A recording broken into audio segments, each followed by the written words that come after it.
Welcome back to Science versus Conspiracy over coffee. I'm your host, Citizen Paranoid.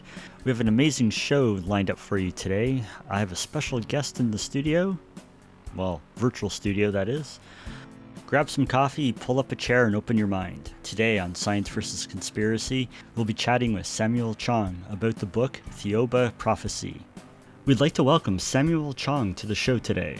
Samuel is a certified court interpreter and Chinese translator in the Los Angeles area.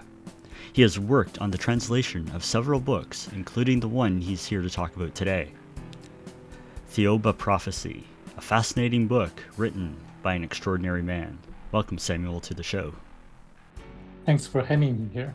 So before we actually get into how you got in contact with Michelle, tell us a little bit about the book. Give us a quick and dirty overview of the book. Yeah, I was searching for books written by ET contactees. Mm-hmm. So I found this book on Amazon, which talks about the author's personal experiences of being taken by this group of advanced ETs that have an advanced civilization to their planet for 9 days and then came back, in which he was informed of a lot of the mysteries of the paranormal, the history of Earth, where we all came from, the Bermuda Triangle, the Pyramid of Egypt, and also some of the stories in the Bible, and also the distortions of the stories in the Bible. So it's a very interesting book. Right. So there's a lot of kind of religious aspect to what he was told by these extraterrestrials.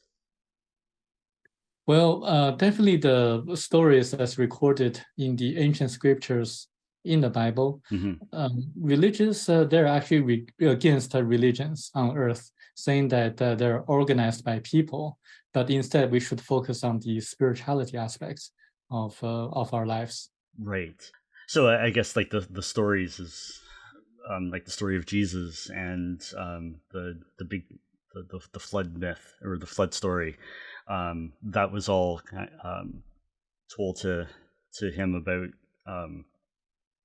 how that came to be, and that kind of aspect of like where the religious stories, the origins of the religious stories, I guess.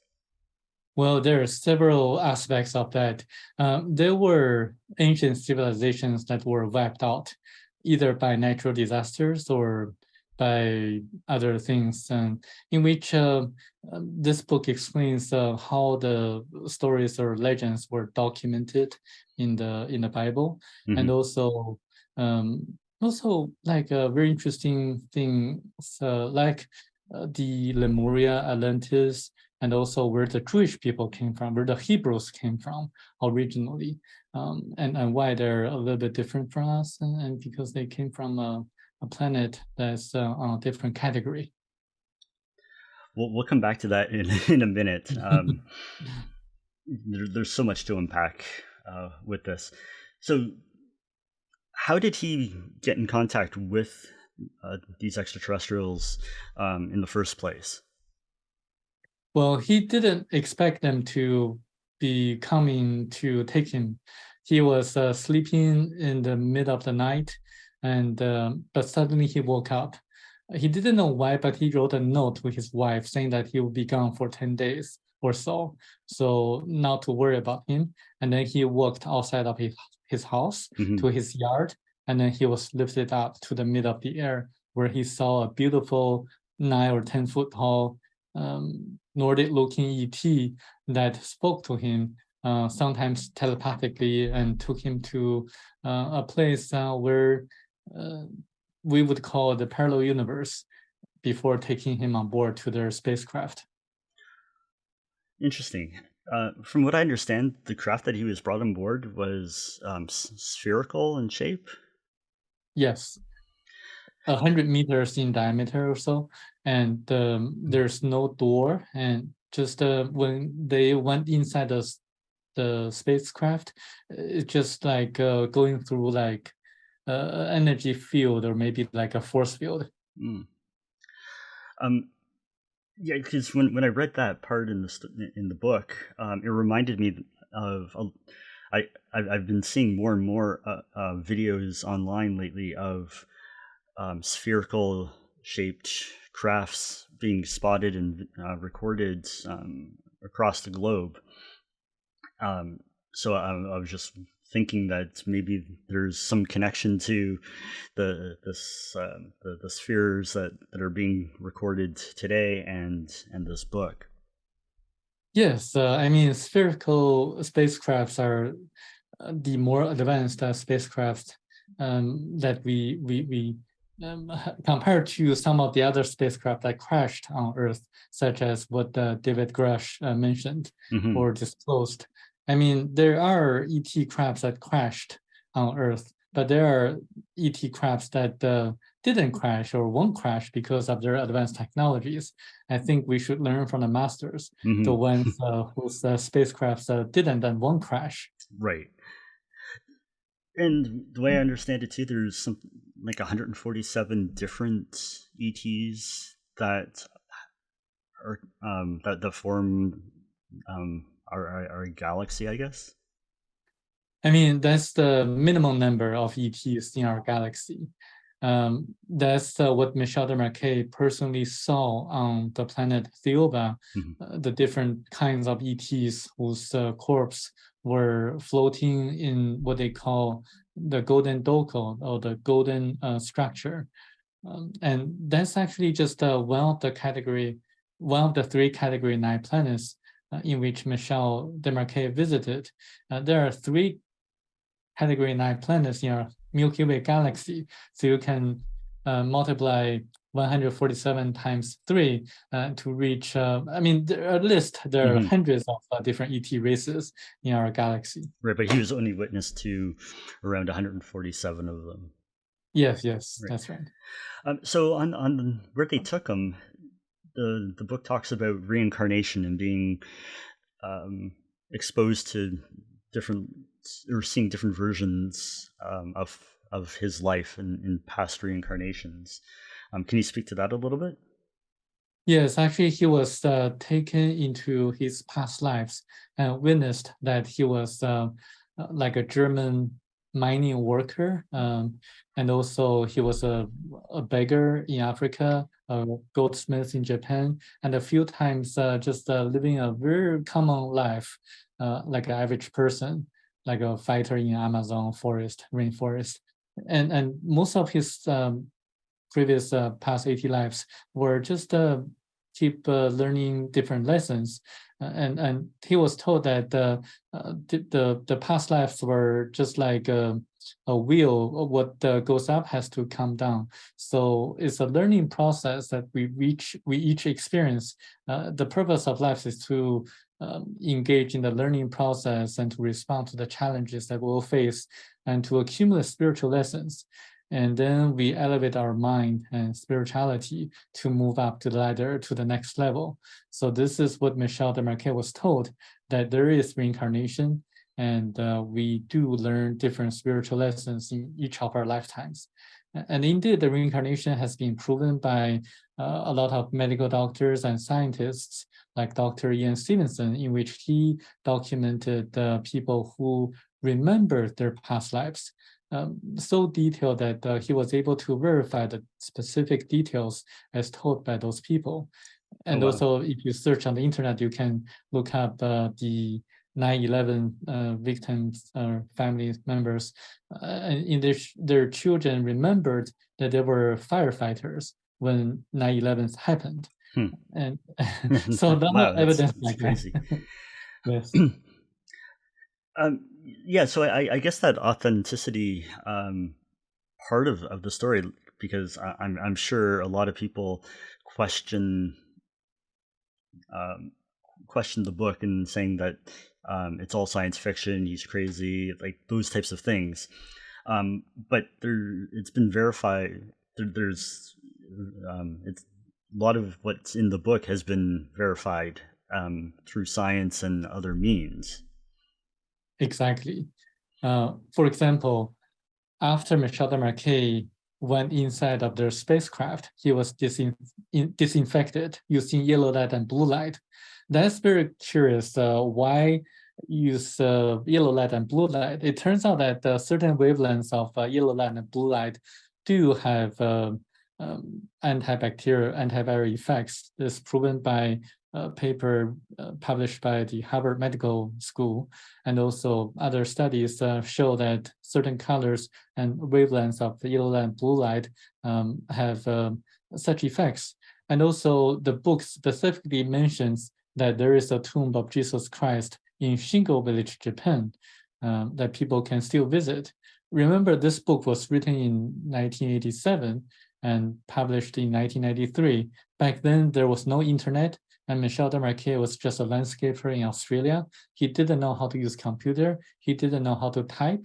And he knew that he never traveled to Japan, but he knew, he was informed of the tomb of Jesus Christ in Shingo Village, Japan. And there is a tomb next to the tomb of Jesus, that's the tomb of his brother, that people can still visit and verify such information. Yeah, wow.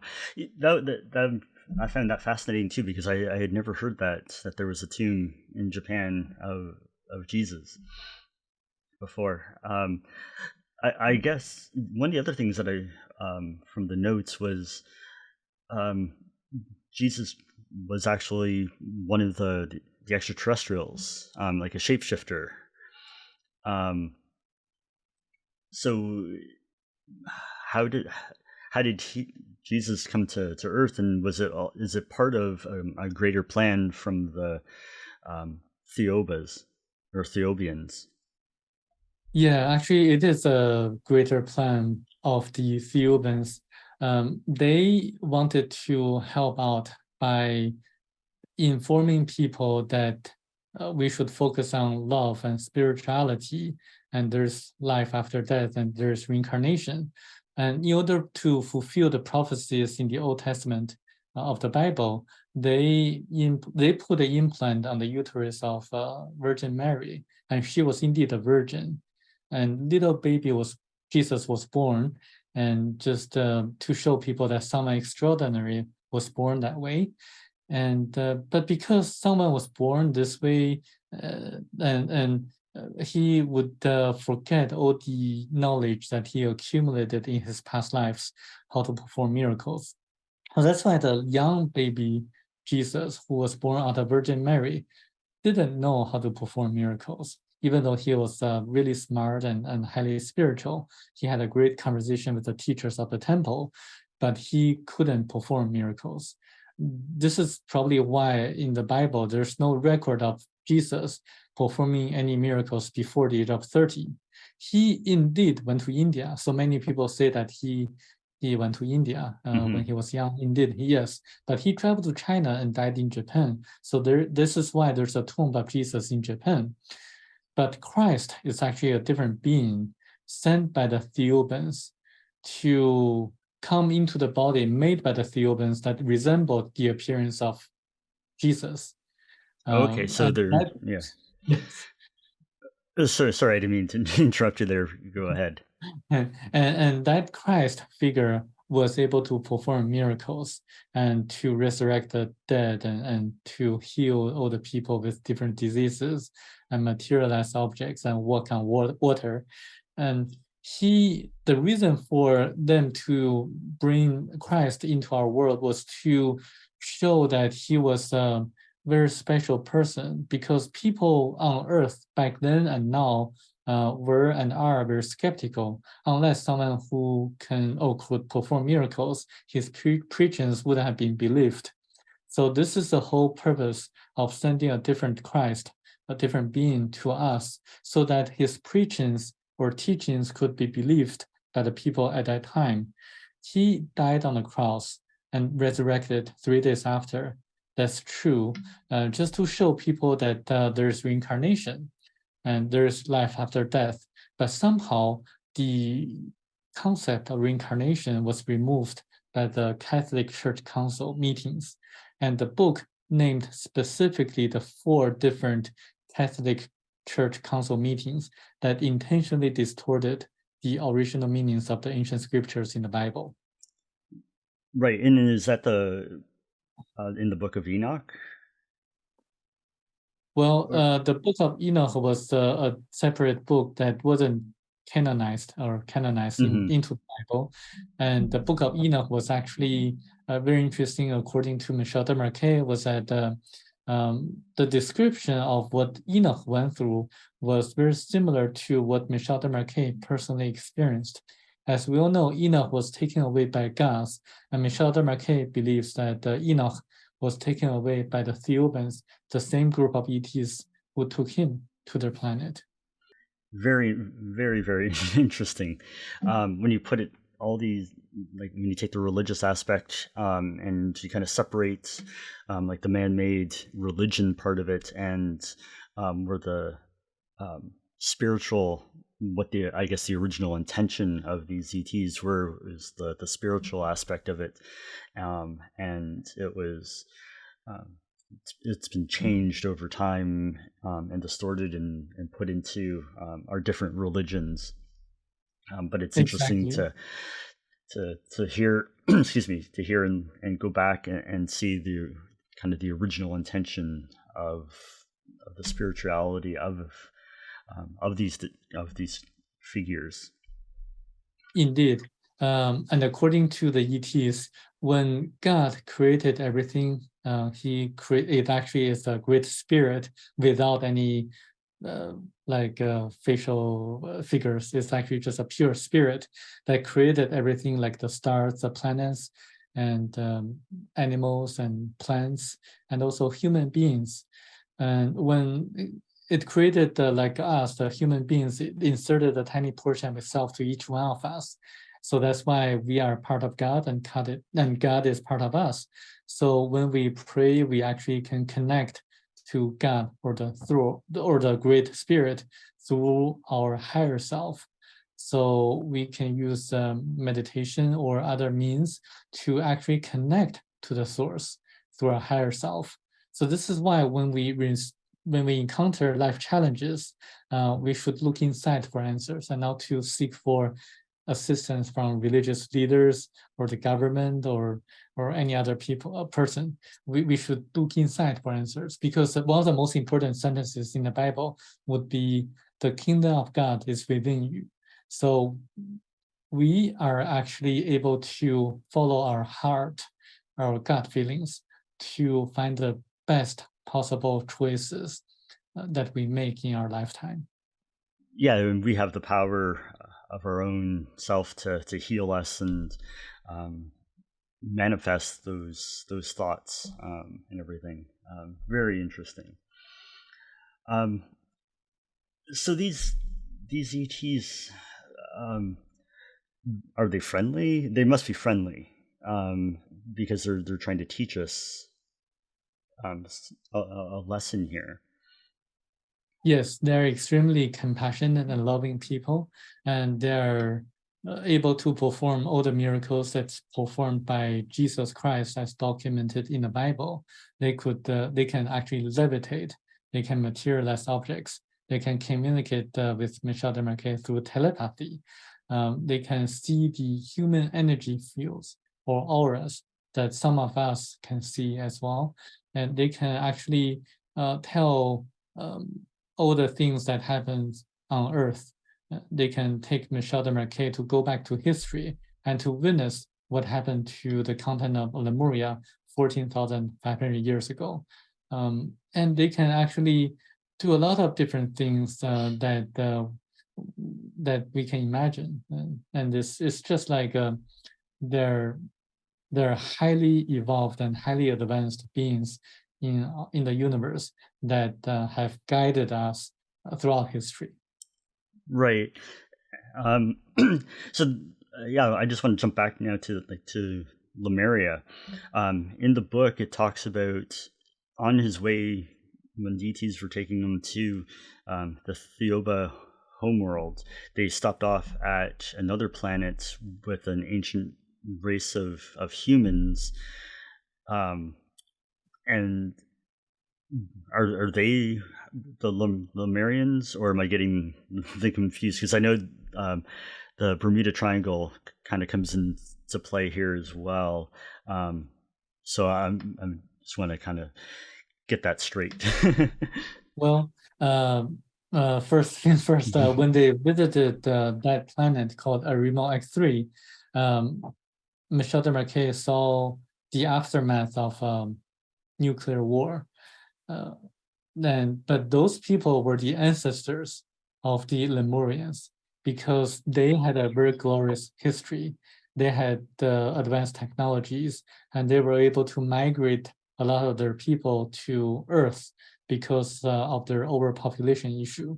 So they actually used the far side of the moon as a transfer station. So they actually built artificial structures on the backside of the moon and migrating their people face by face to Lemuria, the continent of Lemuria that existed about from about 200,000 years ago, 250,000 years ago to about 14,500 years ago.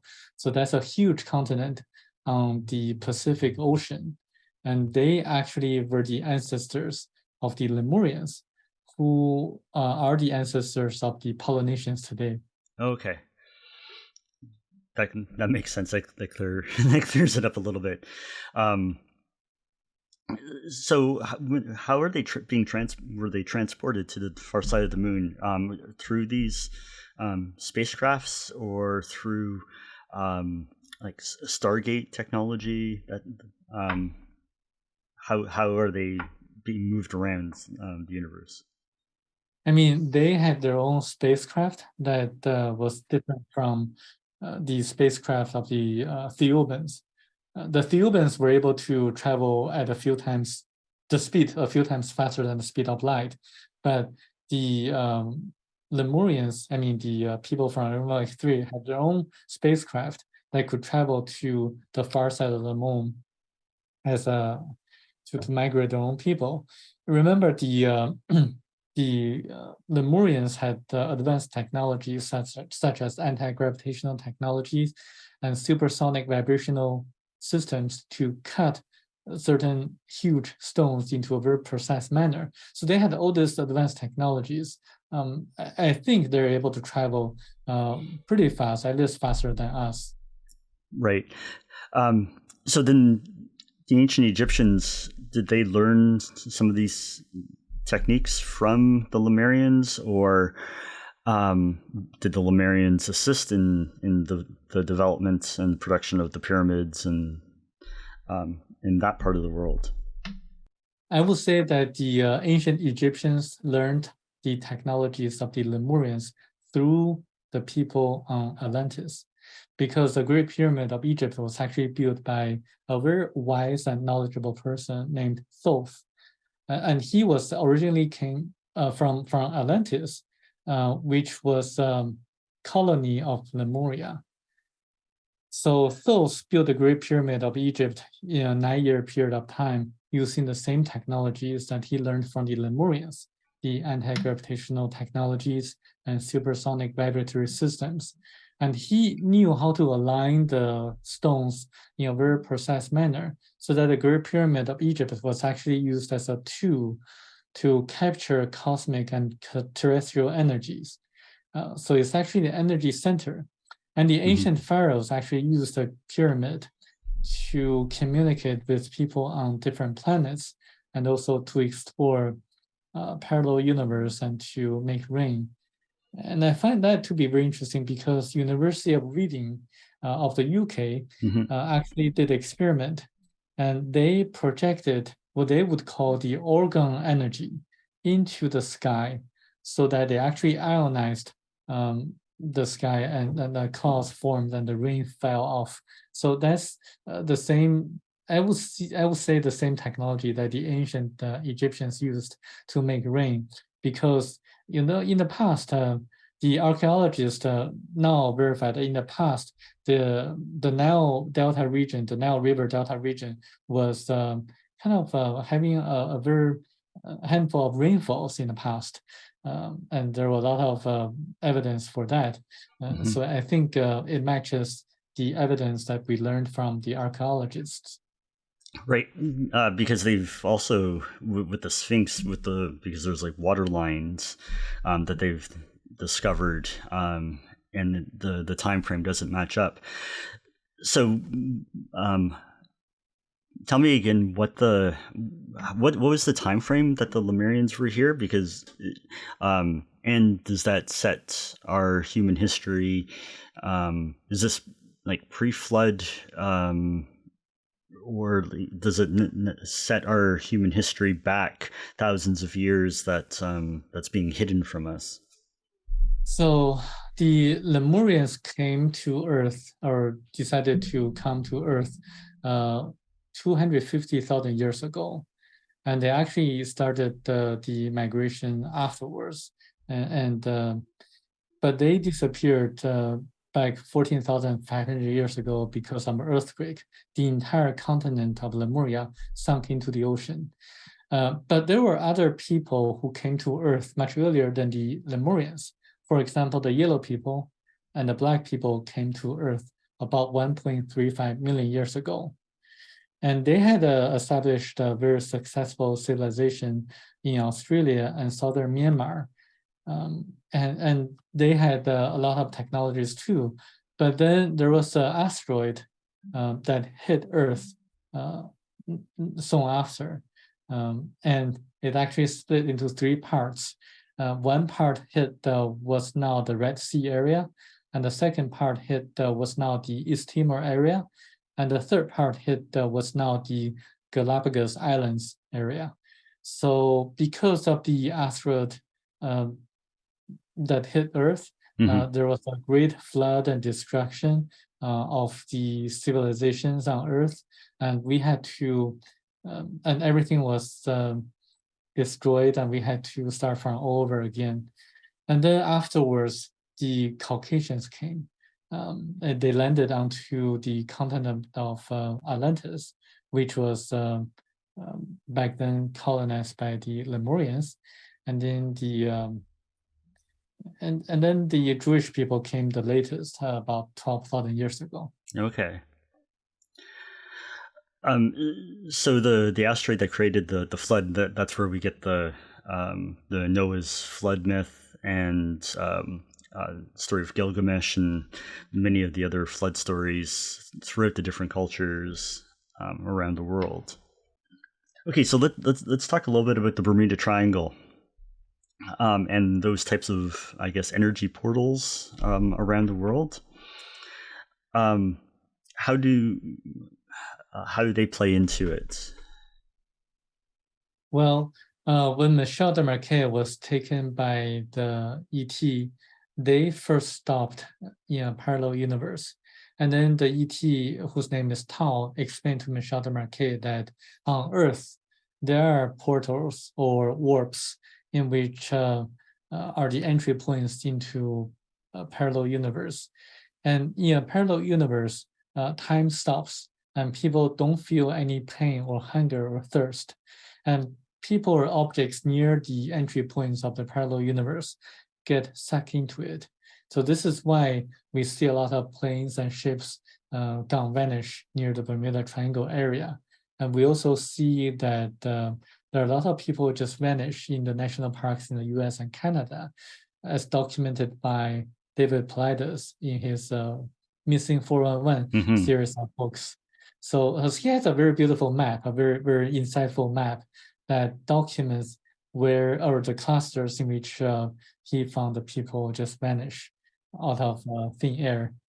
And those places are probably the frequent locations of the entry points of the parallel universe. And Michel de Marquet actually went inside and saw what it is like. And he saw people wearing medieval clothes and people who behaved like savages, people who have been stuck there for like thousands or tens of thousands of years. And to them, it's probably just been minutes then. So these when they go through these portals, it is in this parallel universe. But can you Can you travel to different planets? Is it just, are you stuck in the location that you are, where the portal is, just in kind of outside of our time? I mean, the parallel universes, they are like ribbons that they float around. So they are actually in different locations on Earth. It's just a natural phenomenon. So when people got sucked into that, they normally don't know what happened. And unless they know how to get out, they're forever stuck there. And when they do come out, the locations may change and the time would change because, time stops in the parallel universe. Mm-hmm. And the ETs use the parallel universe as a hiding place to prevent people on Earth from seeing them. So this is why I guess you see a lot of UFOs or UAPs that come out of a specific location. Mm-hmm. Yeah, because there's always lots of clusters of UFO sightings in specific areas at different times, but they're all some areas have more sightings than others, so that would, I guess, make sense why they're hiding in these pocket parallel universes in states. So when Michel Desmarquette went into these parallel universes, was he traveling in a craft? Is that how he was able to get in and back out? Or was he being guided by the Ethiopians? Excuse me? He was guided, Yeah. yes. He was constantly guided by the Thiaoubans. They lifted him up into midair and then led him into the parallel universe where their spacecraft was parked there. Okay. And so they used that opportunity to explain to him that this is just a natural phenomenon and people do disappear on Earth. And that explains a lot of the mysteries. Interesting.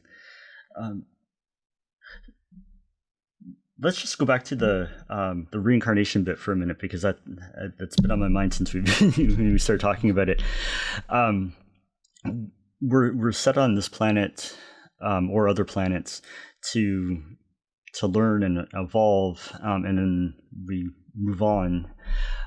Do we get a choice, or is that something that's fairly random, that depending on what we've learned or didn't learn in any given lifetime, jumping to the next life? So do you know if that's planned or fully random?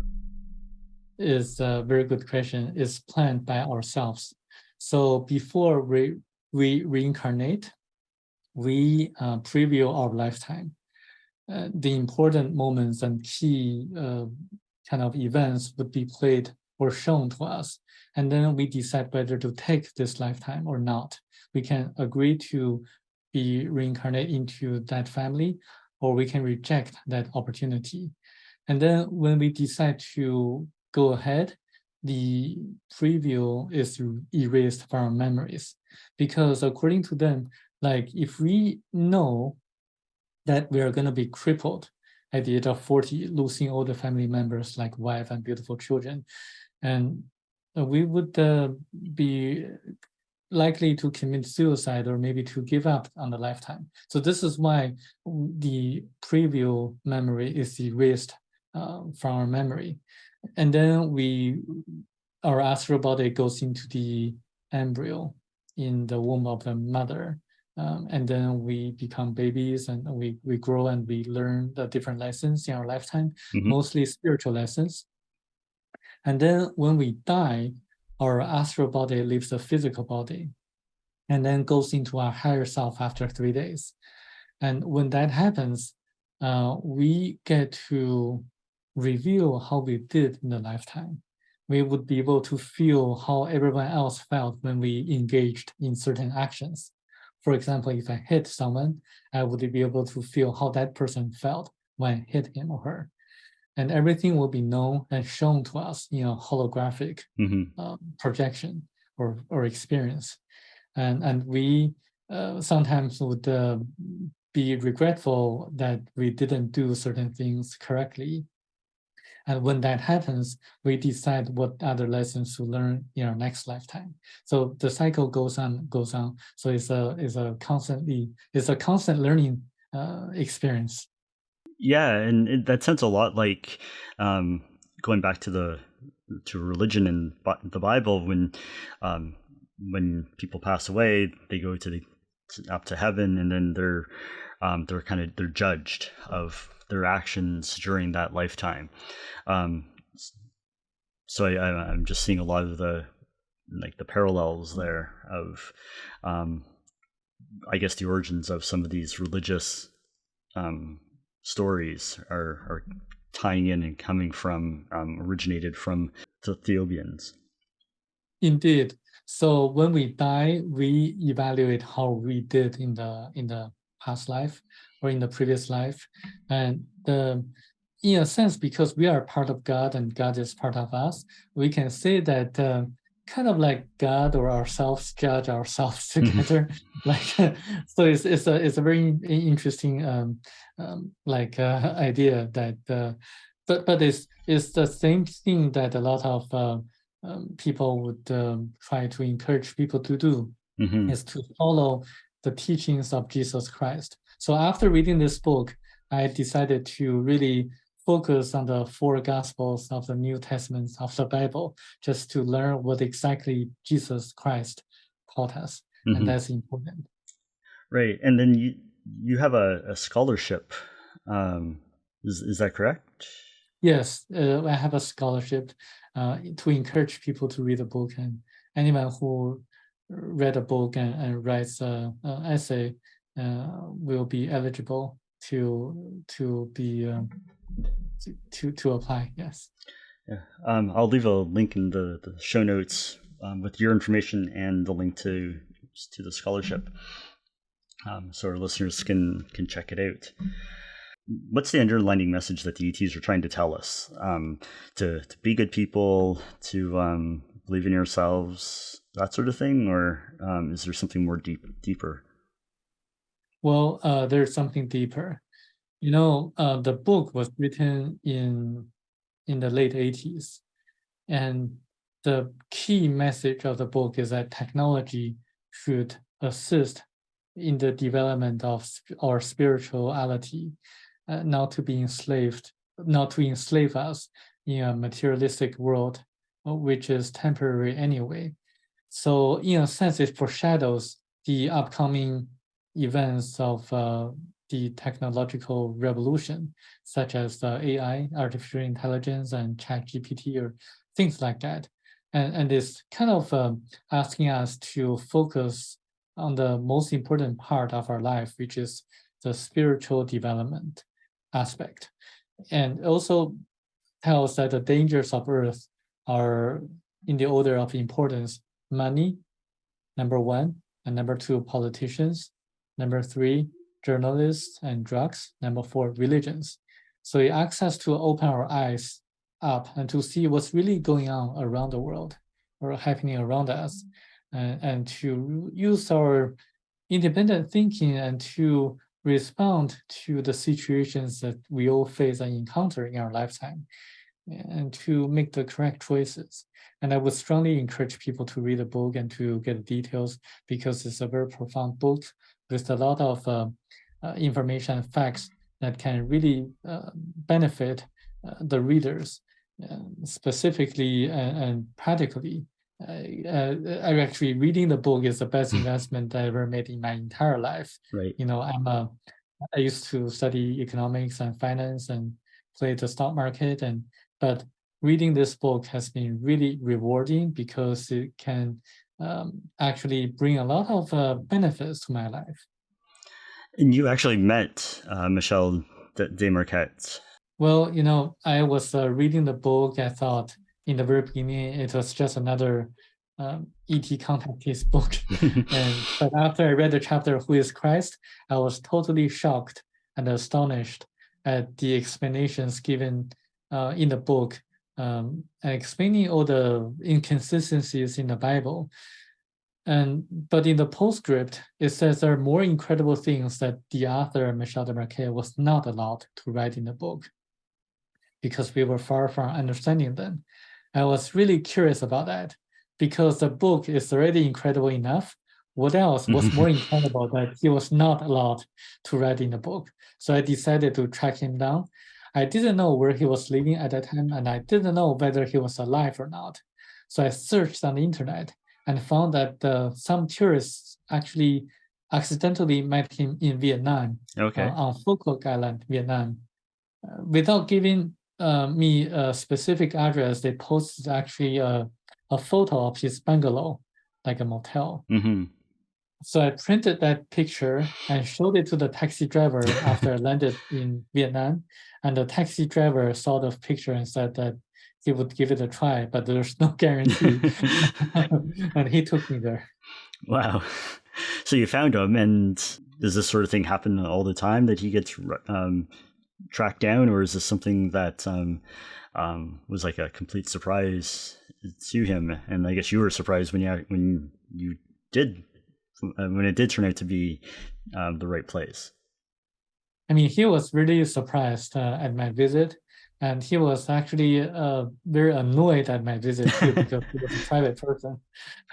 He wanted to meet the tourist accidentally or by chance. He didn't want people just to locate him and track him down because of the book. So we had when I tried to ask him all the questions, he became extremely annoyed and asked me to read the book one more time, kept saying that. And until that he realized that I was able to help him to contact the Chinese publisher who paid him $2,000, but never got back to him regarding the publishing of the book in China. He asked me to see whether that publisher was going to get the book published or not. It turned out that the publisher decided to put it on hold because of the censorship in China. So Michel de Marquet asked me to find a different publisher, which I did, and it became a bestseller in both China and Taiwan. Wow, that's amazing. Really rewarding to know that his message is being accessible to many more people in different languages, not just in English. Yes, that's right. Yeah. So you've because he passed away in 2018. Yes, right, in June. So you kept in contact with him, and you developed this relationship with him, I guess. Yes, before his passing, I developed like a very close working relationship with him and helping him to get a book published in both China and Taiwan. The second time, I mean, the reason for my visit to him the second time was that he decided to disclose the one thing that he didn't write in the book. He said that I had to visit him in person, and he had to tell me personally, face to face. And later on, I learned the reason because he didn't know how to type.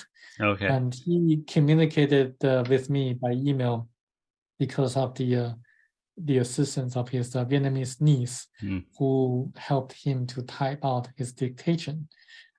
So that's the reason. Yeah. Can you share with us what the extra that's not in the book?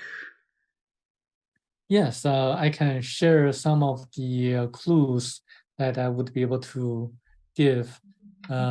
He told me not to reveal the detail or the information to anyone because Tao the ET told him so. But he didn't say that I couldn't write an article giving as many clues or hints as possible so that people can figure it out and yeah, what that is about. So I wrote an article, and the title of the article is The Second Coming of Christ. Okay. And I put the article on my website, so I can give you the link. Yeah, we'll leave a link in the show notes for that. So just a couple more questions here, and then we can wrap up. And they're all kind of grouped together, I guess, because with the recent revelation of David Grush, his story, How credible is his story, in your opinion? Does it lend credence to this book and everything that Michel Desmarquet is talking about? What are your Yeah. thoughts? I mean, to me, his story is very credible. It's just my personal opinion because there are some consistencies to what Michel Desmarquet disclosed. The government actually has been working with the Greys, learning their technologies and reverse engineer their technologies, and their spacecraft crashed onto Earth, and that's for sure because their technologies were not or are not as advanced as the technologies of the Thiaoubans. And in fact, Michel Desmarquet received a message from the Thiaoubans in 1995 that the Greys originally came from a Category 1 planet, same level, same category as Earth. So they're not that far advanced compared to us. We are also a Category 1 planet, but the Thiaoubans live on Category 9 planet, the highest category in the universe. The Thiaoubans are like college professors, and the Greys and us are like elementary school students. Right. So this is why their spacecraft crashed. They're not as advanced, yeah. Yeah, not as fancy, but I think the U.S. government, if they really want to learn the technologies and the important aspect of life, they should learn from the Thiaoubans, not from not the years. Right. Yeah, you got to learn from the best. You don't want to start off with some bad technology to begin with. Right. So that was going to be my next question. So we are reverse engineering some of this technology, but it's primarily the Greys' technology, not the Thiaobians. Right, because the technologies or the spacecraft of Thiaoubans did not and will not crash on Earth. And actually, they revealed a little bit more information about the Greys as well. By the year 1995, the Greys did put implants on about 150 people or so, just to monitor us, because the Greys are a dying race. They have been losing their immune system for a long time. So they're monitoring us just to see how we respond to the same situation, because we have been losing our immune system since 1948. Oh, okay. So we're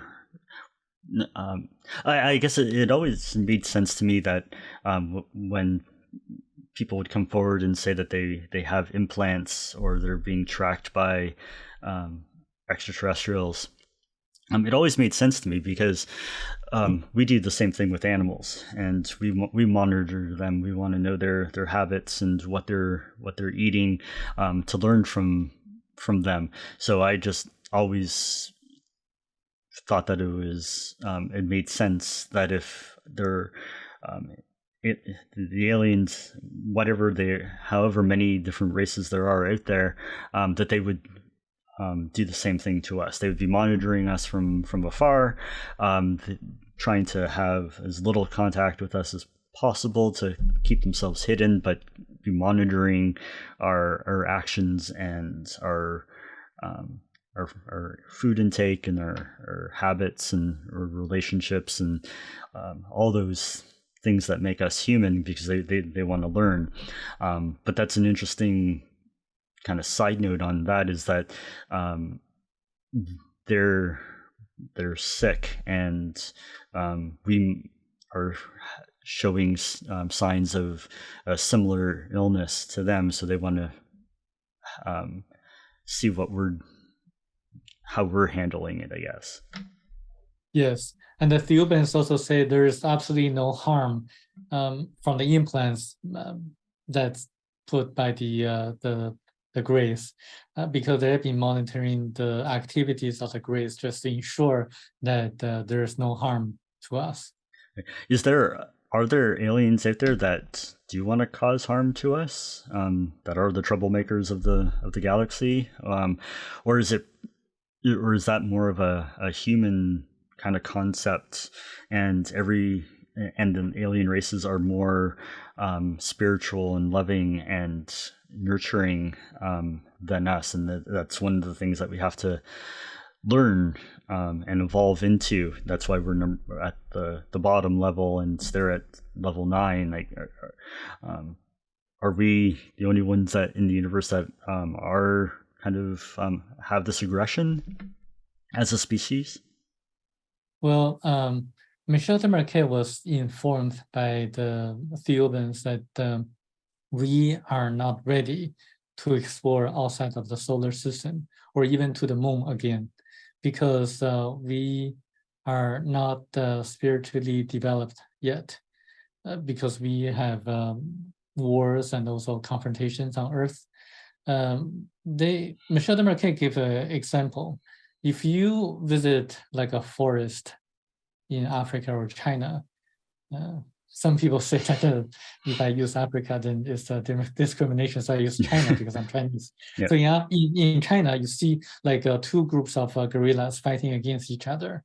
Would you want to invite them to your beautiful mansion or beautiful house and to mess up everything that you have decorated? You Right. wouldn't, because they're not ready. Mm-hmm. Similarly, we still have a lot of wars here and we are not ready.